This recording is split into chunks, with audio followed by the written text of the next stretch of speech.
Emerging from my room with a smug grin on her face was Sherry, my son's wife. Oh, thank you, I replied. I had just cleaned my room a few days ago, but maybe it still looked messy to someone else. I decided to just thank her for now. Sherry never lifts a finger around the house. She's always snarky and throws tantrums when things don't go her way, so her cleaning my room, that's suspicious to say the least. I don't know what you're up to, but it won't work, I muttered quietly, making sure Sherry, who was watching TV at high volume, couldn't hear me. Then I went back to my chores. I've put up with a lot from her, and my patience is wearing thin. I've warned her before, but if she continues to act this way, she'll have to face the consequences. My name is Lara, and I'm 73 years old. I met my husband, Frank, at a social event. We were both shy at first, but now we enjoy our evening coffee chats. After we got married, I became pregnant with our son, George. Frank was thrilled and helped me with chores, even though he was clumsy. Once George moved out for work, our lively home became quiet and we felt a bit lonely. Then George brought home Sherry, his then girlfriend. Frank and I thought she was beautiful and well-mannered. Sherry looked dazzling as she sat on the sofa, her long black hair tied up and her back straight. My husband and I talked a lot with Sherry, leaving George alone because he was too nervous to understand what he was saying. We liked her so much that we encouraged George to marry her quickly, which they did. Life got busy again with their honeymoon and moving to a new place, but we enjoyed it. We were disappointed when they decided not to have children, but we understood. We thought peaceful days were ahead, but we were wrong. They kept coming back home for trivial reasons, whether it was a broken air conditioner in the summer or unpaid electric bills in the winter. They'd stay with us but leave all the work to us. At first, we felt sorry for them, but it became increasingly annoying. Frank, who once welcomed them warmly, now gets stressed just seeing them. As for George, he's as oblivious as ever, acting like he can do whatever he wants. My son and daughter-in-law decided to come visit us out of the blue. George called me last week and said, "Hey Mom, we're coming over next week, just a heads up." Then he went radio silent, leaving me in the dark about when exactly they'd arrive. Then, just as suddenly, I got a message from Sherry saying, "We'll be there soon, so get ready." I had to scramble to prepare everything. Frank said, "You handle the bedding and clothes, I'll go buy the groceries we're missing. If you could jot down a shopping list, that'd be great." Then he went to change. I thanked him and quickly wrote down the ingredients for tonight's dinner, placing the note on the living room table. Then I started airing up the guest futon. When I returned to the living room, Frank was looking at the note.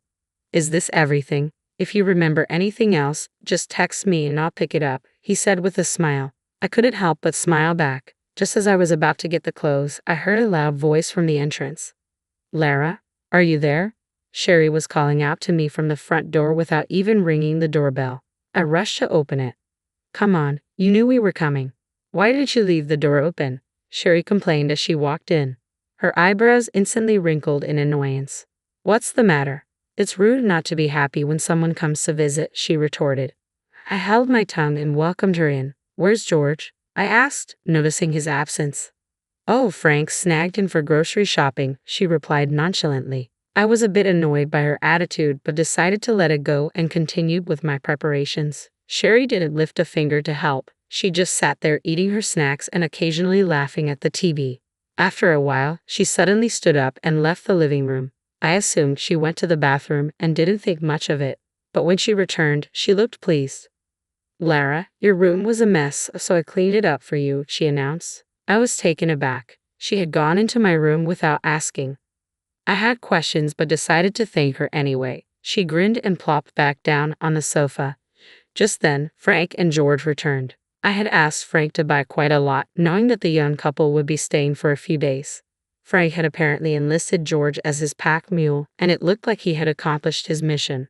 Frank handed me the groceries, stepping over a visibly exhausted George, who was still holding bags at the entrance. After saying thanks, I took out what I needed and started putting the rest away in the fridge.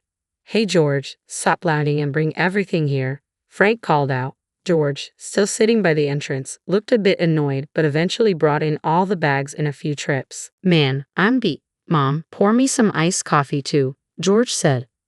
"Do it yourself," Frank scolded George again for his whiny tone, but I prepared the coffee with a smile. "Welcome back, thank you. Dinner will be ready soon, so just wait a bit." All right, George said as he took the iced coffee and headed to the living room. He sat next to Sherry and gulped down his drink. I continued preparing dinner, but Sherry didn't offer to help. Not that I expected her to. In fact, I'd rather she didn't. She might mess something up. Eventually, dinner was ready and we all ate. It was a simple spaghetti meal, but there were no complaints from George or Sherry, so it was all good. After dinner, the room had that relaxed post-meal atmosphere. Frank and the young couple were watching TV, no conversation, but that's better than the alternative. I left the living room to get their change of clothes. On my way, I ran into Frank, who had just come out of the shower. Should I offer George the shower first? I can go last, he suggested. Oh, you've been out shopping. I can't make you wait, I replied, laughing as I entered the living room to find George dozing off. George, don't sleep here. Go take a shower. Stop nagging, George replied listlessly. I placed his change of clothes on him and handed Sherry hers. Sherry took the clothes but quickly pushed them back with a frown.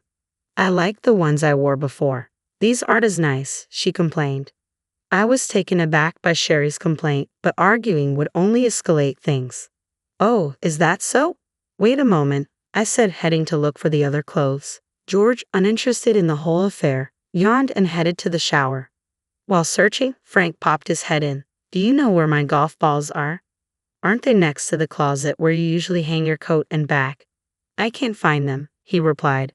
Puzzled, I watched Frank leave and then returned to Sherry with the new clothes. Ah, this is it. You get what you pay for, she said, satisfied with the replacement. I had bought the clothes when Sherry and I went shopping specifically for when they stayed over. Sherry had insisted on something expensive, and I had given in. I'll shower next. I don't want to go after an old person, Sherry said, just as I was about to retort. Frank returned, looking concerned. Still can't find them. Sherry, do you know where the bag of golf balls next to the coat closet is? Frank, seemingly at a loss after searching everywhere, decided to ask around, not expecting much of an answer. What he got was a shock. I have no idea what you're talking about. Are you accusing me of stealing? That's terrible. How could you suspect me? Sherry's loud denial left me stunned. Frank tried to explain it was a misunderstanding, but an irate Sherry wouldn't hear it. George, freshly showered, returned, and we all tried to calm her down, but she stormed off to the shower room, still in a bad mood. The living room fell silent, filled with tension. What just happened? George asked, noting that it was rare for Sherry to be this flustered. But why did she really get so angry? I couldn't help but suspect Sherry based on her usual behavior. Come on, Dad, apologize. You're practically accusing her, George said. Before I knew it, George and Frank were arguing. It took me quite a while to break it up. Just then, Sherry returned from her shower, making things even more complicated. Now Frank was the one being grilled by the young couple, but Frank didn't back down, especially when he scolded Sherry for her behavior today. She stormed off to the guest room. George continued to yell, blocking Frank, who tried to follow her. You keep blaming Sherry, but you haven't apologized for suspecting her. You never apologize. That's what I hate about you.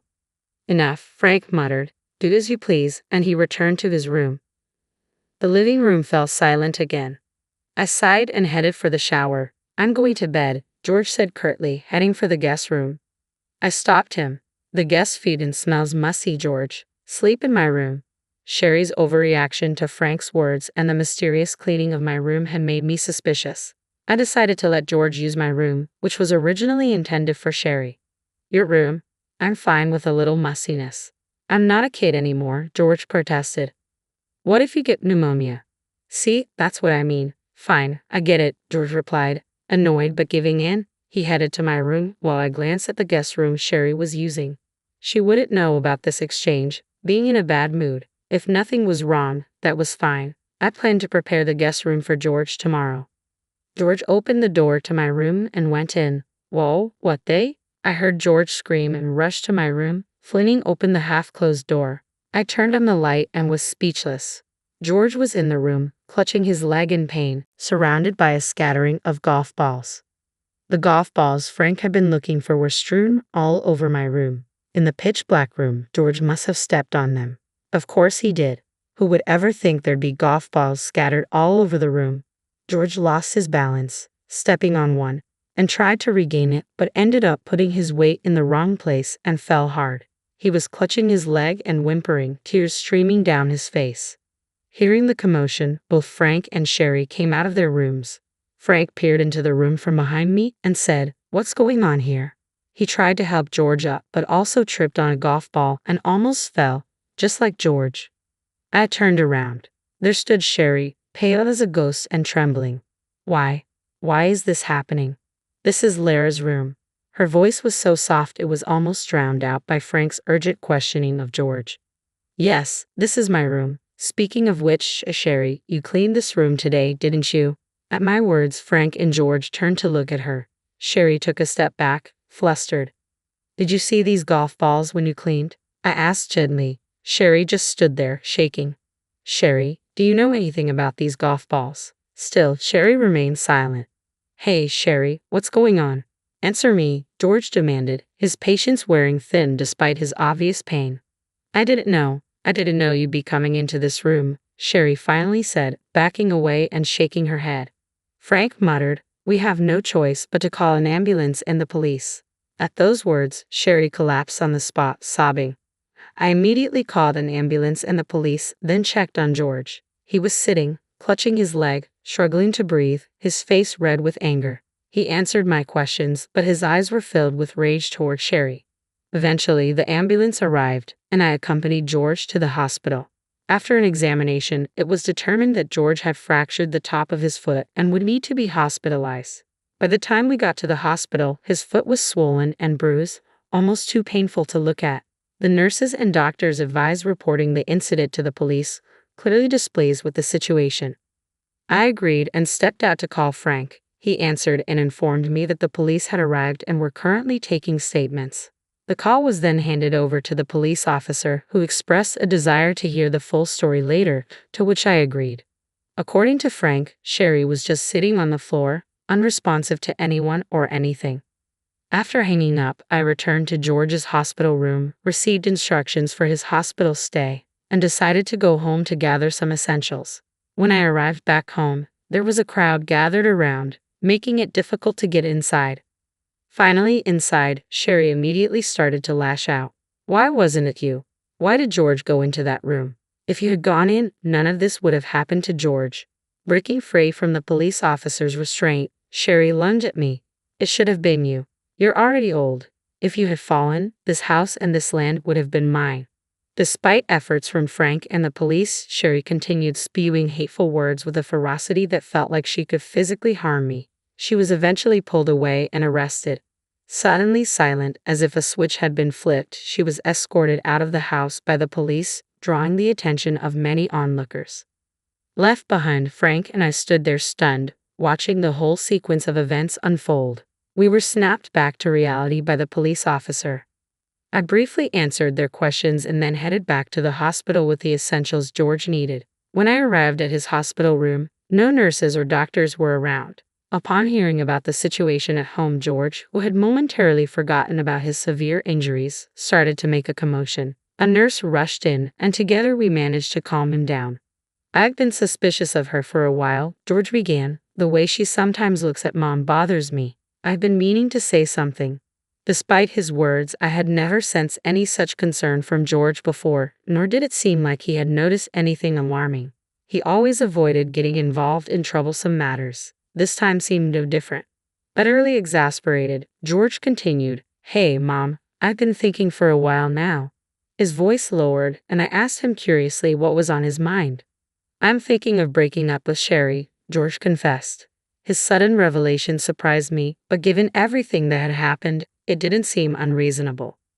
"I don't know how Sherry acts when it's just her and me, but her behavior during visits has been terrible. She acts as if she's entitled to special treatment, refuses to help out, and throws tantrums if things don't go her way," George explained. "We've never liked her, but we never thought about forcing me to divorce her. We've never been fans of her behavior, that's for sure, but that doesn't mean we ever considered pushing me to divorce her. We never asked you were frank about Sherry, and it felt wrong to even consider it. After all, I'm an adult and it's not your place to meddle in my marriage," George said. "Frank and I have even talked about staying out of it if George doesn't say anything. But now George is coming to us for advice on divorce. I was at a loss for words. Mom, she's always been so harsh with you, and she's been rude to Dad too. I can't take it anymore, George exclaimed. It was then that I felt something was off. Sure, Sherry had never hidden her disdain for me, she didn't even try. I assumed she acted the same way when it was just her and George. However, she was indifferent to Frank. Frank is a gentle soul, but not much of a talker. He has a stern face, which is probably why I rarely saw them talking since they got married. So it felt odd when she got flustered after Frank asked about the golf ball incident. She usually gave cold replies, but this time she raised her voice. Do I have to pay alimony if we divorce? And there are hospital bills too. Can you help, Mom? George asked suddenly. That's when it clicked. George had been trying to butter me up for this very reason. It's heartbreaking, but George is my flesh and blood. I can read his expressions and gestures. I know what he's thinking. I've always found him adorable and couldn't help but meddle. But ever since he hit puberty, he's found it annoying. Like Sherry, George also resents us, but he's playing the good son for the sake of money. Hey George, what happened to the money for the car you said you were going to replace the other day? I recalled. When our son and his wife were visiting, he mentioned getting a new car and needing some financial help because it was pricey. Obviously, if he mentioned this in front of Frank, he'd be met with opposition, so he discreetly came to me. I couldn't refuse my dear George, so I gave him the full amount. However, the car he drove home in was the same one he had before. So you haven't bought it yet? If that's the case, you can use that money for the hospital bills. It might not cover alimony, but it'll help. But then, what about the car? You can save up again once you're better. We all have our own lives, you know. You're old enough to figure things out yourself, I said, feeling frustrated. I was dumbfounded that George still expected financial help from us at this point. After saying my piece, I left the hospital. Truthfully, I knew George had been squandering the money I gave him. Sherry had informed me, though she was clearly benefiting from it too. I've always worried and intervened in his affairs, but it seems it has backfired. I saw this as an opportunity to confide in Frank. After hearing me out, Frank disclosed, I've been meaning to talk to you about this. He revealed he had recently lost his job and was in considerable debt. This revelation shocked me, especially since they had discussed it while out shopping. At that point, there was nothing more to say to George. Frank and I made the decision to disown him. Some time has passed since then. Sherry is now in prison after being convicted, and it appears she initiated the divorce from George before the trial began. Later, I heard it was because George had started withholding money from her until he stopped altogether. This revelation left me horrified, especially knowing what she did in my room, hoping it would bring her more money. As for George, he seemed to embrace the idea of divorce when Sherry suggested it, ultimately agreeing. He isn't burdened much by alimony but is drowning in the debt he created. Of course, the money for the car had long been squandered. We covered his hospital bills, but he's diligently working to pay off his other debts. It's a pathetic situation, but it's the consequence of his lifelong dependency. I hope he learns from this.